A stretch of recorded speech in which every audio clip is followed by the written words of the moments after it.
za Afrika Mashariki. Asante sana kwa kujiunga nasi katika awamu hii, na ambapo kuanzia sasa nitakuwa na kujuza mengi zaidi. Kumbuka unazidi kufuatilia matangazo haya kupitia mtandao wa YouTube TV47 Live, pale kwa mtandao wa Facebook ni TV47 Kenya, na pale kwa mtandao wa X ni @TV47 Digital, na bila shaka tutakuwa na kujuza mengi. Tuandamane hadi tamati. Tuanzie katika kaunti ya Nakuru ambako upasuaji wa mwili wa mwanafunzi wa darasa la 8 katika shule ya msingi ya Moi, Moses Joseph Onyoni, aliyefariki katika mazingira ya tatanishi unatarajiwa kufanyika leo mchana. Na kwa sasa tunaungana naye mwandishi wetu wa habari Mike Chalo atujuze mengi zaidi. Mike Chalo, kama unanipata kwa njia iliyo safi zaidi, hebu tueleze kwa kina kuhusiana na hafla hii. Naam, asante sana Kerobi.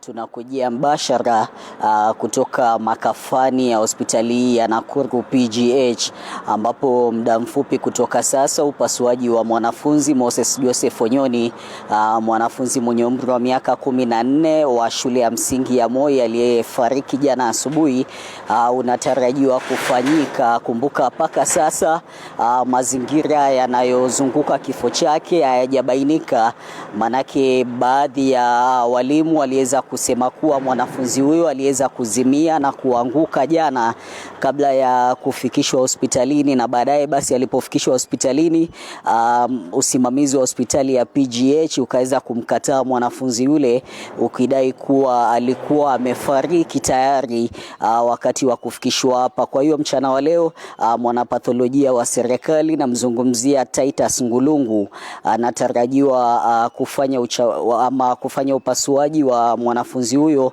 ili kubaini kifo chake. Kumbuka jana mchana Kirobi, kulishuhudiwa zogo baada ya wazazi kupata taarifa kuwa mwanafunzi yule alikuwa amefariki kabla ya kufikishwa hospitalini. Wakaweza kuandamana na mwili wa mwanafunzi yule kutoka katika hospitali ya PGH hadi katika shule ya msingi ya Moi, wakitaka kujua zaidi sababu ya kifo chake. Manake hospitali iliweza kukataa mwili ule, ukisema kuwa ni mwili ambao uliweza kufikishwa hospitali ukiwa umefariki, na hivyo basi hawangeweza kukubali bila ya barua ya hospitali. Nazungumzia stakabadhi kama vile OB na stakabadhi zingine ambazo zinathibitisha kuwa mtu alikuwa amefariki kabla ya kufikishwa hospitalini. Na baada ya kuandamana na mwili ule, wakaweza kufika nao katika shule ya msingi ya Moi wakitaka majibu, na hivyo basi zogo lile likaendelea pale, mvutano ukizidi zaidi.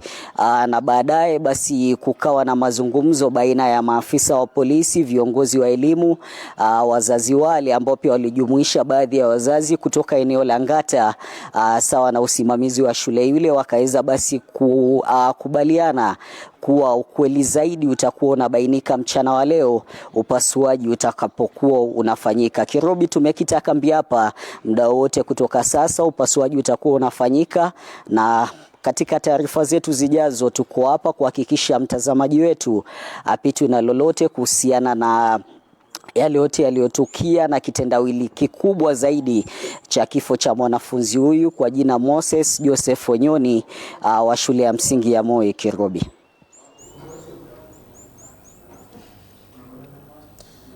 Na asante sana Mike Chalo kwa kutujuza taarifa hiyo ambayo